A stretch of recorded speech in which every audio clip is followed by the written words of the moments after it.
दौलत के लिए कुछ लोग हैवान बन जाते हैं, फिर उनके लिए रिश्ते मायने नहीं रखते। खून बहाकर पैसा मिले पर पैसा मिले। ऐसा ही हुआ दिल्ली के बुराड़ी इलाके में। वहां पर अनीता भी इसी तरह के रिश्ते का शिकार हो गई। पैसों के लिए अनीता का मर्डर कर दिया गया। आखिरकार अनीता का मर्डर किसने किया और क्यों? पुलिस कैसे इस केस की तह तक पहुंची? नमस्कार दोस्तों, मेरा नाम है ब्रिजेश यादव। फिर हाजिर हूं एक खौफनाक केस को लेकर। आज की कहानी दिल्ली की है। दिल्ली के बुराड़ी इलाके में एक महिला रहती थी, अनीता। अनीता की शादी हुए लगभग 20-25 साल हो गए थे और अनीता का पति भी था, लेकिन अनीता के कोई बच्चे नहीं थे। शादी के इतने सालों बाद भी अनीता को कोई बच्चा नहीं हुआ और उसके आस पड़ोस में उसका भाई भी रहता था जिसका नाम कमल था। अनीता और उसका पति यानी उनको लेकर कभी कभी उनका झगड़ा होता था, विवाद होता था। तो जो उसका हस्बैंड है, पति, वो अनीता को छोड़ने की बात कहता था कि अगर मैं छोड़ दूंगा तुम्हें, अगर तुम्हारे बच्चे होते मैं दूसरी शादी कर लूंगा। किसी बात को लेकर इनका विवाद हो जाता था सालों महीनों में, लेकिन सब कुछ सामान्य था। बेचारा कमाता था, अनीता घर चलाती थी, सब कुछ सामान्य सा था। उसका भाई भी, उसके भाई के भी बच्चे मिलने आते थे, आस पड़ोस में रहते थे, सब कुछ अच्छा चल रहा था। लेकिन अचानक एक दिन अनीता का मर्डर हो जाता है। मर्डर हो जाता है तो परिवार में हस्बैंड तो वहाँ मौजूद नहीं था और वहाँ पर भाई भी नहीं था, कोई नहीं था वहाँ पर। फिर अचानक जब हस्बैंड आता है तो देखता है कि अनीता मरी हुई है, बेड पर उसका कोई गला रेत कर भाग गया है। तो तुरंत उसके भाई को बुलाया जाता है। भाई आता है मौके पर और देख कर ही अनीता को भाई फूट फूट कर रोने लगता है। भाई के आंसू रुकने का नाम नहीं ले रहे थे। तेजी से चिल्ला चिल्ला कर भाई रोने लगता है। फिर भाई तुरंत किसी तरह रोते हुए ही पुलिस को कॉल करता है और पुलिस को इन्फॉर्म करता है। फिर बुराड़ी थाने की पुलिस घटनास्थल पर पूरी टीम के साथ पहुंचती है और बॉडी का मुआयना करती है, जांच करती है, सर्च करती है आजू बाजू कुछ मिले। लेकिन पुलिस को कुछ हाथ नहीं लगता है, ना हथियार हाथ लगता है, ना कुछ हाथ लगता है। अब पुलिस को समझ नहीं आ रहा था कि एक सामान्य से जीवन जीने वाली लड़की अनीता, जो कई सालों से यहाँ पर रह रही थी, 45 साल उम्र हो गई, कोई बच्चे नहीं हुए, फिर भी एक सामान्य तरीके से सीधी सादी जिंदगी जीने वाली अनीता की किसी से क्या दुश्मनी हो जाएगी? कोई अचानक इसे क्यों मार देगा? ये भी एक सोचने वाली बात थी कि एक औरत को क्यों कोई मार के भाग जाएगा, या उससे क्या दुश्मनी? उसके पास ना पैसे हैं, ना कुछ है, ना ज्यादा अमीर है, तो किसी से क्या दुश्मनी थी? ये सबसे बड़ा सवाल था। लेकिन पुलिस जब सर्च करती है तो कुछ मिलता नहीं है। फिर पुलिस बॉडी को अपने कब्जे में लेती है और पोस्टमार्टम के लिए हॉस्पिटल भेज देती है और यहाँ पर पूछताछ का सिलसिला शुरू करती है। पूछताछ करना शुरू करती है तो सब इसमें रो रहे थे।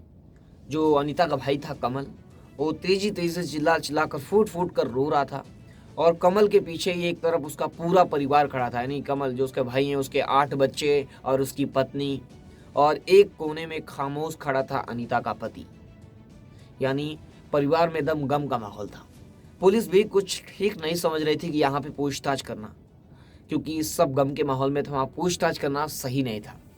लेकिन पुलिस वहाँ पर जब तक जांच कर रही थी तब तक पूछताछ नहीं करती है, बॉडी को अपने कब्जे में लेती है और पोस्टमार्टम के लिए भेज देती है। उसके बाद पूछताछ का सिलसिला कई घंटों या 2-3 घंटों के बाद शुरू करती है।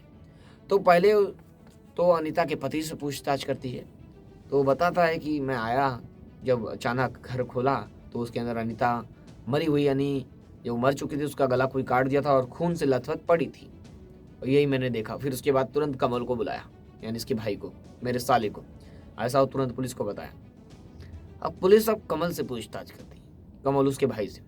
अब कमल से पूछताछ करती है तो वो बताने, पहले तो वो फूट फूट कर रो रहा था। पुलिस उसे शांत कराती है किसी तरह कि शांत हो जाओ।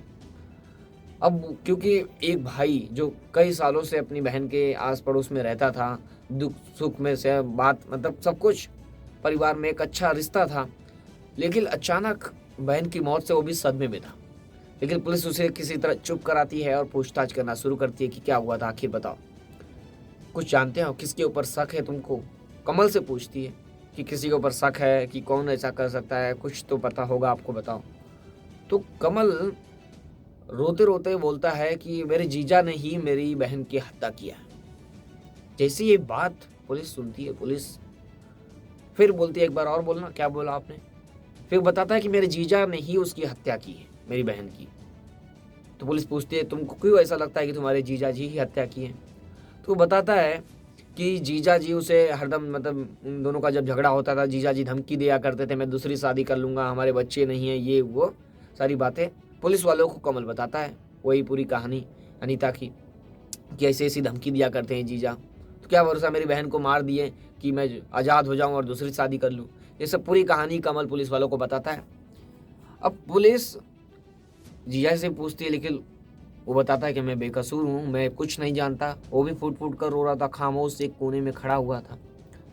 फिर पुलिस को पोस्टमार्टम रिपोर्ट का इंतजार था, क्योंकि पोस्टमार्टम रिपोर्ट से ही पता चल सकता था कि क्या हुआ है, आखिर मामला क्या था, कैसे मर्डर किया गया है। सब सारे सवाल जवाब पोस्टमार्टम रिपोर्ट से ही पता चलते हैं। तो आखिरकार कुछ घंटों बाद पोस्टमार्टम रिपोर्ट भी आ जाती है। पोस्टमार्टम रिपोर्ट में पता चलता है कि गला रेत कर हत्या की गई है तेजधार हथियार से, लेकिन इसमें जीजा दोषी नहीं है। इसमें कोई सबूत नहीं मिलता है कि उसका पति ही उसका मर्डर किया है। फिर पुलिस वापस पूछताछ के लिए सबको बुलाती है और कमल से पूछताछ करना शुरू करती है, यानी सबसे लाइन से, लेकिन पहले कमल से करती है। अब कमल से पूछती है एक बार और वही सवाल कि तुमको क्यों लगता है कि जीजा जी हत्या की है। तो फिर वही बताता है कि जीजा जी मेरी बहन से झगड़ा करते थे, दूसरी शादी की धमकी देते थे और मेरी बहन के कोई बच्चे नहीं थे, इसलिए मैंने तो हेल्थ इंश्योरेंस भी कराया है, मैंने तो इंश्योरेंस भी कराया अपनी बहन का। ऐसा कमल बताता है, मैंने तो 50 लाख रुपए का इंश्योरेंस भी अपनी बहन का कराया है, क्योंकि उसका कोई नहीं है और वो अकेली है, जीजा भी धमकी देता रहता है, इसकी वजह से मैंने अपनी बहन की सेफ्टी के लिए, उसकी लाइफ के लिए हेल्थ इंश्योरेंस तक कराया है। तो पुलिस अब वो हेल्थ इंश्योरेंस के कागज को अपने कब्जे में लेती है और इसकी भी इंक्वायरी बैठाती है। वहाँ पर इंक्वायरी अलग चल रही थी, यहाँ पे पूछताछ पुलिस की चल रही थी। तब तक पुलिस वाले सब लोगों को छोड़ देते हैं कि घर जाओ। अब पुलिस इस केस में इन्वेस्टिगेशन कर रही थी। एक पुलिस अधिकारी कहता है कि इस केस में समझ नहीं आ रहा है कि हत्यारा कौन है, क्योंकि कोई सबूत भी नहीं है। घर में जो एंटर हुआ है, कोई दरवाजा भी जबरदस्ती नहीं खोला गया है कि कोई लूटपाट की घटना हो, पैसे भी नहीं है। तो हुआ क्या है इस केस में, हत्यारा कौन है, पुलिस को समझ नहीं आ रहा था। फिर एक पुलिस अधिकारी कहता है कि ये जो उसका भाई है कमल, वो काफ़ी रो रहा है, इतना रोना नहीं चाहिए एक भाई को, जिस हिसाब से वो जैसे ओवर एक्टिंग कर रहा है, ऐसा एक पुलिस अधिकारी कहता है। तो दूसरा वाला कहता है नहीं भाई है, हो सकता है सदमे में है, झटका लगा है उसे अचानक इसकी हत्या के बाद। लेकिन दूसरा अधिकारी कहता है कि ऐसा नहीं बोल सकते, ज़्यादा रोने वाला ही कुछ गड़बड़ किया रहता है, इसकी वजह से अपनी बात को छुपाने के लिए, और ओवर एक्टिंग तो कर ही रहा है और ज़्यादा बोल भी रहा है, ऐसा दूसरा पुलिस अधिकारी कहता है। अब पुलिस को शक होता है कमल के ऊपर, तो पुलिस उसे फिर उठाती है और फिर पूछताछ शुरू करती है। फिर वही एक ही सवाल घुमा फिरा कर पुलिस वाले उससे पूछते हैं और वो घुमा फिरा के बार बार वही जवाब घुमा फिरा कर देता था, एक ही बात पर मेरी जीजा ने हत्या की है, मैंने हेल्थ इंश्योरेंस कराया, यानी लाइफ इंश्योरेंस कराया, ये बाकायदा वो घुमा फिरा के एक ही सवाल पुलिस वालों को रखता था। लेकिन अब पुलिस स्ट्रिक्ट होना शुरू करती है, पुलिस कड़ाके से पूछताछ करती है, तब ये जाकर धीरे धीरे ये टूट जाता है और स्वीकार करता है कि हाँ, मैंने ही अपनी बहन की हत्या की है। अब आखिर में पुलिस के सामने सवाल ये था स्वीकारने के बाद भी कि एक भाई जिसे कोई लेना ही देना नहीं है, जो फैमिली उसकी बाजू में है, बगल में है, उसकी फैमिली अलग है, उसके 8 बच्चे, उसकी पत्नी, सब कुछ अलग है, तो उसे क्यों, अपनी बहन को उसने क्यों मारा? ना उसकी बहन के बच्चे हैं कि उसकी संपत्ति ले लेंगे, बाद में उसे ही मिलेगी सब कुछ, फिर भी क्यों उसने मारा? ये सबसे बड़ा पुलिस के सामने सवाल था। अब पुलिस क्या करती है, इससे पूरी कहानी सिलसिलेवार तरीके से पूछती है, तभी बताता है कि मेरी फैमिली जो है, यानी कमल की पहली पत्नी मर चुकी थी और उसके 4 बच्चे थे पहले से ही। फिर ये दूसरी शादी करता है, कमल दूसरी शादी करता है, फिर दूसरी बीवी के भी 4 बच्चे हो जाते हैं, टोटल 8 बच्चे कमल के हो जाते हैं। और धीरे धीरे महंगाई के ज़माने में 8 बच्चों को पालने के लिए पैसे भी लगते हैं और ये कर्ज की बोझ में लगातार कमल दबता जा रहा था, इसे पैसे की ज़रूरत थी। और आपको बता दें, लगातार इस पर एक प्रेशर, दबाव बना हुआ था कि पैसे कहाँ से लाएं। तो एक दिन सूरत काम करने जाता है, तो सूरत में इसे आइडिया आता है और वो आइडिया को अब अप्लाई करने एक खौफनाक प्लान बनाकर वो आइडिया के साथ वापस दिल्ली आता है और उसे अप्लाई करना है, यानी उसे अब शुरू करता है उसको लागू करना। अब क्या होता है, रक्षाबंधन का दिन आता है। अनीता, जो बिना खाए पिए अपने भाई का रक्षाबंधन बांधने का इंतजार कर रही थी, लेकिन भाई बोला था 12 बजे तक आऊँगा, लेकिन भाई 12 बजे तक नहीं आया। अनीता 12:30 बजे तक वेट कर रहे थे बिना कुछ खाए पिए कि भाई आएगा रक्षाबंधन, खा कर ही कुछ खाओ पीऊंगे।